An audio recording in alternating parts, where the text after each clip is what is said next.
Wah, sampai juga di Kiev, kota yang udah lama banget masuk wishlistmu. Saatnya ngeluarin kamera canggihmu dan langsung cekrek-cekrek motret katedral, museum penerbangan, sungai Dnipro. Tapi kok tiba-tiba ada bunyi keras di belakangmu? Saat membalikkan badan, kamu melihat objek yang menjulang di kejauhan. Kelihatan seperti ada dentuman dahsyat.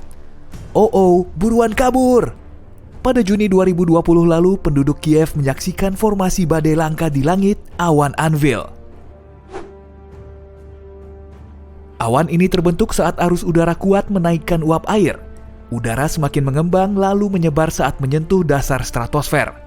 Awan tebal ini kemudian membentuk anvil dingin yang menggantung di langit. Kadang malah bentuknya menyerupai jamur. Anvil menghasilkan bolt out of blue, yaitu petir yang paling berbahaya di antara semua badai. Sambaran petir ini muncul di langit biru secara tiba-tiba, sedangkan badainya mengamuk di kejauhan hingga jarak berkilo-kilometer.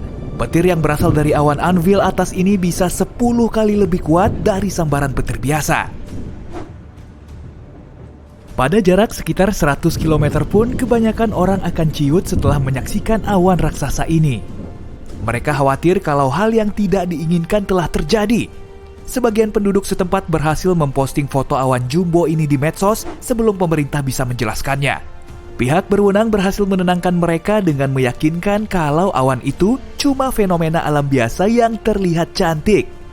Sebelum menghilang, biasanya awan ini akan tetap berada di satu tempat dan pastinya nggak mempan tertiup oleh angin kencang. Asik, akhirnya bisa ikut tur berkeliling pesisir utara Queensland, Australia. Jauh dari reptil yang bikin bulu kuduk meremang. Jadi pengen rebahan santuy di pantai deh. Oke sip, surga dunia. Wow, apaan tuh? Ada bayangan besar di atas kepalamu dan rupanya juga disusul dengan rentetan bayangan lain.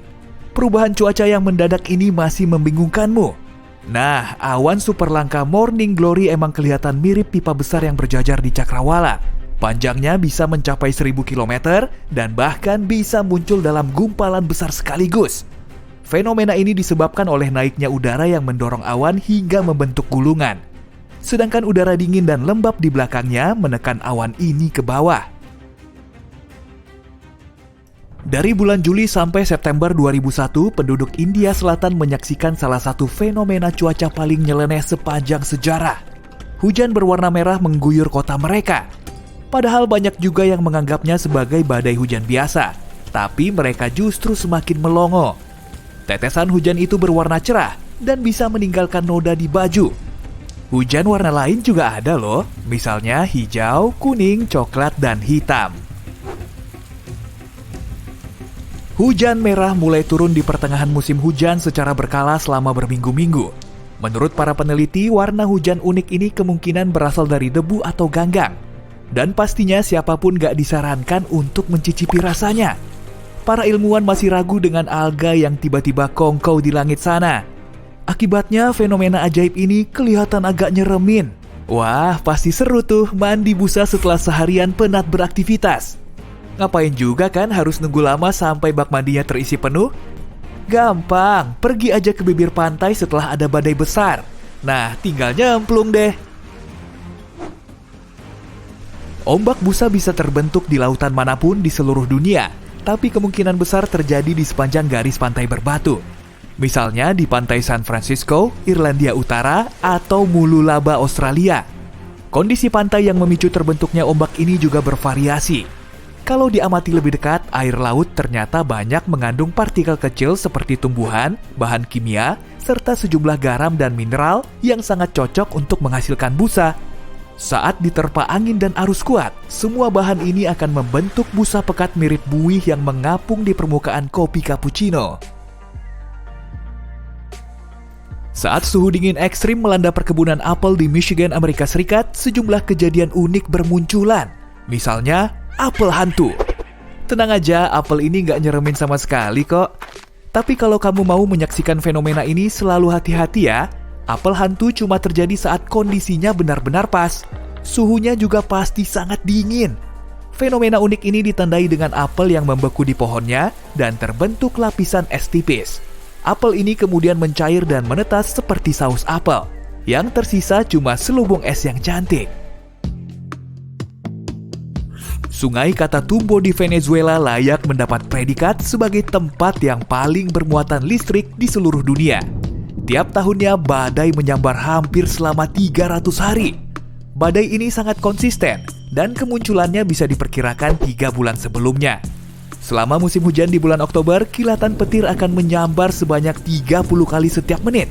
Tiap sambarannya melepaskan energi yang bisa dipakai untuk menyalakan satu bohlam lampu selama 6 bulan. Artinya dengan energi ini ketersediaan listrik di Venezuela melimpah ruah. Saat matahari terbenam, angin kencang bertiup di ketiga gunung yang ada di dekat Catatumbo, lalu membentuk awan badai di atas air. Saat tetesan air dari udara lembab bertabrakan dengan kristal es dingin, terbentuk muatan listrik statis yang memicu badai petir semalam suntuk. Dan parahnya lagi, sebagian badai juga punya petir di atasnya. Coba deh, ambil foto yang satu ini. Fenomena jellyfish lightning sprite atau cahaya ubur-ubur di langit disebabkan oleh pelepasan energi listrik yang terjadi di atmosfer bumi. Fenomena ini berupa badai listrik kuat tapi tidak menimbulkan hujan. Letaknya ada di ketinggian 50-80 km, tepatnya di lapisan mesosfer. Cahaya lampu di malam hari bisa menghalangi intensitas cahaya ubur-ubur yang memang redup. Bentuknya memang kelihatan kecil tapi diameternya bisa lebih dari 50 km. Sprite merah ini berwujud plasma dingin yang dilepaskan di atas awan petir serta menjadi penyeimbang antara awan badai dan tanah di bawahnya. Kalau kamu mampir ke toko roti, jangan coba-coba mencari donat yang satu ini ya. Dijamin gak akan ada di menunya. Snow donut adalah salah satu fenomena meteorologi paling langka yang bisa kita saksikan. Fenomena ini terjadi kalau cuacanya sangat pas, dan umumnya muncul di daerah pegunungan yang tertutup salju seperti pegunungan Rocky. Angin, suhu, salju, es, dan kelembaban harus saling berperan untuk membentuk cincin yang menawan ini. Terdapat lapisan salju basah dan tipis di permukaan tanah. Di bawahnya ada lapisan es atau salju lembut. Kemudian angin berhembus kuat hingga menggerakkan donat itu menuruni bukit layaknya bola salju. Setelah berhenti, ukurannya bisa sebesar bola bisbol atau ban mobil, tergantung pada kekuatan angin yang meniupnya. Donat salju yang baru terbentuk nggak akan tahan lama. Buruan ambil kameramu kalau mau memotretnya. Pemandangan matahari terbenam di Cakrawala, lembayung senja dan semburat pink yang indah itu belum ada apa-apanya kalau dibandingkan dengan 3 matahari sekaligus yang ada di hadapanmu. Wow, memangnya sejak kapan matahari kita punya kembaran? Bintang hantu yang terkadang muncul di samping matahari ini disebut sandok. Dinamai begitu mungkin karena memang hobinya suka mengiringi matahari. Objek ini biasanya muncul sebagai berkas cahaya berwarna dan ketinggiannya juga sama dengan matahari. Seringnya teramati sebagai cincin atau halo. Disitulah kristal es bisa memantulkan cahayanya dengan optimal. Ada juga moondog yang muncul di samping bulan dan terbentuk oleh cahaya bulan yang melewati kristal es. Sayangnya moondog nggak seterang rekan mataharinya di siang hari. Wah, akhirnya dapat juga lokasi paling mantap untuk mengambil foto idaman di alam liar. Air sejernih kristal, pohon pinus, gunung, dan piring terbang. Piring terbang? Wow, alien telah menginvasi kita. Bisa aja kan kamu ngira begitu saat melihat awan berbentuk piring. Duh, namanya susah banget disebutin. Baca di layar aja deh ya. Oke, coba ku bacain. Alto Cumulus Lenticularis. Formasi awan unik ini berada di atas puncak gunung. Saat udara lembab mengalir ke arahnya, plus kalau perbedaan suhunya pas, akan terbentuk gelombang. Gelombang yang tertiup udara bisa mengakibatkan penguapan, sehingga awannya berubah bentuk menjadi oval. Jadi nggak ada sangkut pautnya sama alien. Langit runtuh, langit runtuh. Orang yang pernah menyaksikan fenomena ini bilang kalau awan seolah jatuh dari langit. Rupa awan Mammatus sangat mirip dengan gumpalan marshmallow raksasa berwarna putih. Jelas aja nggak bisa dimakan. Awan tak biasa ini bisa membentang ke segala penjuru hingga ratusan kilometer. Bisa juga terlihat sebentar di bagian bawah awan anvil atau badai petir lain. Gumpalan aneh ini terbentuk oleh turbulensi di dalam badai sehingga menghasilkan dasar awan yang tidak rata. Fenomena ini juga muncul di seluruh dunia dan bisa terlihat saat udara lembab terserap oleh udara kering. Udara harus lebih dingin dari sekitarnya, dingin oleh es atau dipenuhi air. Batu berjatuhan di lereng gunung berapi yang mengamuk, mendorong bebatuan besar lain yang menghalanginya. Lalu jatuh ke laut dalam gejolak besar, menimbulkan gelombang tinggi yang belum pernah ada sebelumnya. Inilah yang mungkin terjadi jika Helena Slam di Kepulauan Besar Hawaii amblas ke lautan. Gunung api Kilauea masih terus aktif. Erupsi terakhirnya terjadi pada tahun 2018. Biasanya erupsi ini disusul dengan gempa bumi dan kekuatannya bervariasi. Dalam setiap guncangannya, batu magma menggelinding menuruni lereng. Formasi bebatuan ini disebut slam. Yang paling terkenal yaitu Helena Slam. Pada tahun 1868, pergeseran slam menyebabkan gelombang tinggi hingga 18 meter. Yang paling mengerikan justru terjadi sekitar 110.000 tahun lalu, saat longsorannya memicu gempa yang terbilang paling dahsyat. Kemudian, terjadilah mega tsunami setinggi lebih dari 300 meter. Para ilmuwan khawatir kalau hal serupa akan terulang lagi di masa depan. Jika terjadi, gelombangnya mungkin akan menyapu seluruh Hawaii, serta bisa mencapai pesisir Amerika Utara dan Selatan. Meski begitu, para ahli geologi segera meyakinkan kalau longsor seperti ini tidak akan terjadi dalam waktu dekat. Kalaupun terjadi, pasti akan jadi bencana yang sangat besar. Yuk, mari. Taman Nasional Yellowstone di bagian barat Amerika Serikat terkenal dengan panoramanya yang indah, terutama Grand Prismatic Spring. Lokasinya ada di tengah-tengah Yellowstone. Tapi kita perlu tetap waspada karena Yellowstone merupakan kaldera yang sangat besar. Sebenarnya sih gunung api super yang sedang tidur. Gunung api jenis ini ribuan kali lebih kuat dari gunung api biasa seperti Kilauea. Coba bayangkan, erupsinya bisa melontarkan bebatuan super besar, mengalirkan lava panas, dan menyemburkan awan panas. Sehingga perjalanan udara di banyak negara lumpuh total selama berminggu-minggu. Kamu bisa bayangkan kalau kejadiannya 1000 kali lebih dahsyat. Nah, beginilah kalau Yellowstone mengalami erupsi. Awalnya, area luas di bagian tengah taman nasional ini akan berguncang, runtuh, lalu meletus dengan daya ledak sampai bermega-megaton. Lava mengalir keluar dibarengi batu magma yang menutupi area seluas 100 km persegi, atau kurang lebih seluas Jakarta Selatan. Yang paling berbahaya justru abu vulkaniknya. Awan panas akan membumbung tinggi sampai berkilo-kilometer di udara, lalu terbawa angin ke segala penjuru. Karena jauh lebih dahsyat dari erupsi gunung api biasa, daya jangkau dan kerusakannya juga jauh lebih parah. Abunya berat dan tebal, jadi akan menyelimuti wilayah yang sangat luas, merusak area pertanian, bahkan gedung. Selain itu, abu ini akan berhamburan di langit dan menghalangi sinar matahari. Akibatnya, suhu bumi akan turun. Muncullah musim dingin bohongan. Erupsi gunung api biasa bisa menurunkan suhu global hingga beberapa derajat. Dan erupsi gunung api super akan menyebabkan zaman es baru. Untungnya, erupsi gunung api super Yellowstone sangat tidak mungkin terjadi dalam waktu dekat atau kapanpun juga. Sepanjang sejarah, gunung api ini cuma meletus 3 kali. Lagi pula, tidak ada bukti kalau bencana seperti ini akan terjadi lagi. Para ilmuwan memperkirakan kemungkinannya 0,00014%. Angka ini jauh lebih kecil dibanding asteroid yang mungkin memusnahkan kita semua. Masih soal asteroid. Kalau dinosaurus bisa ngomong, atau kalau masih hidup, hewan ini pasti akan bilang, ancaman asteroid bukan omong kosong loh. Para ilmuwan dari NASA sudah melacak 90% asteroid di dekat bumi yang berukuran cukup besar. Tidak ada satupun yang perlu kita khawatirkan. Tapi masih ada 10% asteroid lain yang belum diketahui lokasinya. Apalagi arah lesatan asteroid bisa berubah karena tarikan objek luar angkasa lain dan akhirnya mengarah ke bumi. Gawat! Kalau asteroid yang menabrak bumi berukuran cukup besar, katakanlah berdiameter 1,6 km, akan terjadi ledakan kuat yang mampu memusnahkan banyak kota besar hanya dalam hitungan detik. Kemudian, terbentuklah awan debu dan serpihan yang akan menghalangi sinar matahari, seperti awan abu dari gunung berapi. Selanjutnya, seluruh dunia mengalami musim dingin selama seabad. Tapi kemungkinan asteroid jatuh di lautan. Kalau sudah begini, gelombang setinggi berkilo-kilometer akan menyapu kota-kota di sepanjang pesisir di seluruh dunia. Setidaknya tidak akan ada zaman es baru.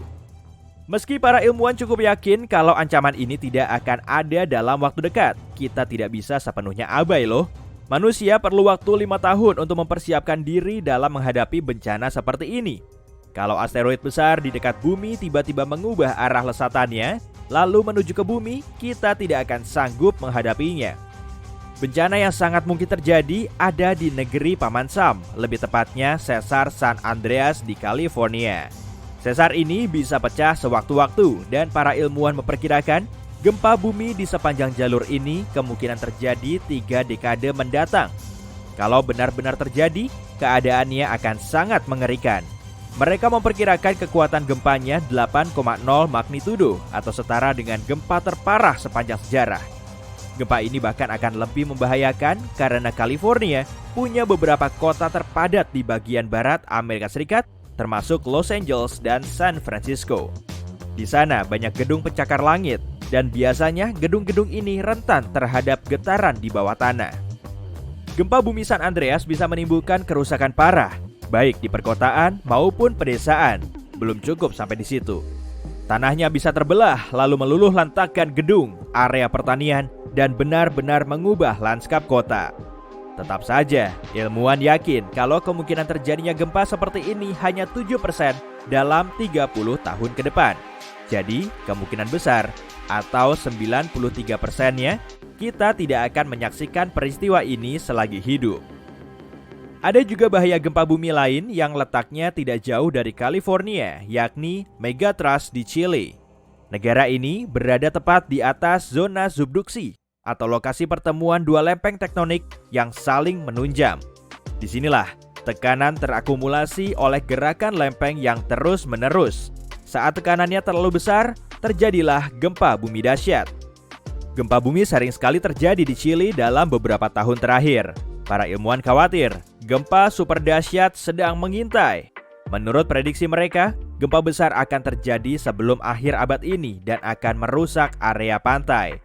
Gempa yang lebih kecil saja bisa menyebabkan tsunami yang membanjiri pantai baratnya.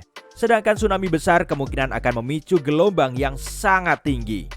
Berita baiknya, penduduk Chili tahu cara mengantisipasinya dan para ahli geologi cukup yakin kalau mereka akan bisa berevakuasi sebelum gempa bumi itu terjadi. Pada September 1859, astronom Richard Carrington sedang mengamati matahari. Tiba-tiba ia melihat kobaran di permukaannya. Carrington menuliskan kejadian ini dalam buku catatannya, tapi dia baru tahu pentingnya fenomena ini beberapa hari kemudian. Energi dari kobaran itu sampai ke bumi dan langsung menabrak planet kita. Aurora Borealis pun muncul di langit Kuba dan membakar kabel telegraf di seluruh dunia. Badai matahari ini disebut sebagai peristiwa Carrington. Badai matahari lumayan sering mengenai bumi dan tidak ada yang sekuat peristiwa Carrington.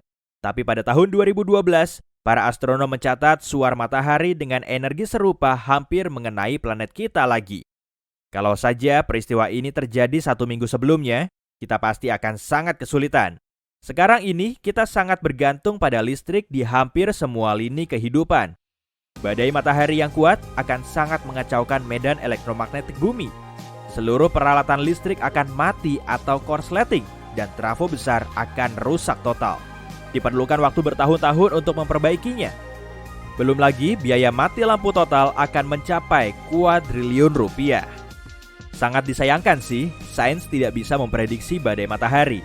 Dan kalaupun sudah mengantisipasinya, kita tetap tidak akan sanggup menghentikannya. Suar ini terjadi dalam hitungan detik, dan partikel cuma perlu waktu sekitar 8 menit untuk sampai di atmosfer bumi, lalu menyebabkan gangguan. Mati listrik akan terjadi beberapa saat kemudian, mungkin dalam 1 atau 2 hari saat awan plasma besar sampai di bumi. Saat itulah, kita tidak akan bisa berlindung dari suar matahari. Suar yang bisa memadamkan listrik secara global bisa saja terjadi dalam beberapa tahun ke depan. Kemungkinannya cukup besar, sekitar 12%. Tapi untungnya, kita jadi tahu kemungkinan ini dan setidaknya bisa mengantisipasinya. Oh iya, jangan lupa siapkan celana dalam dan kaos kaki ya, buat jaga-jaga. Oke?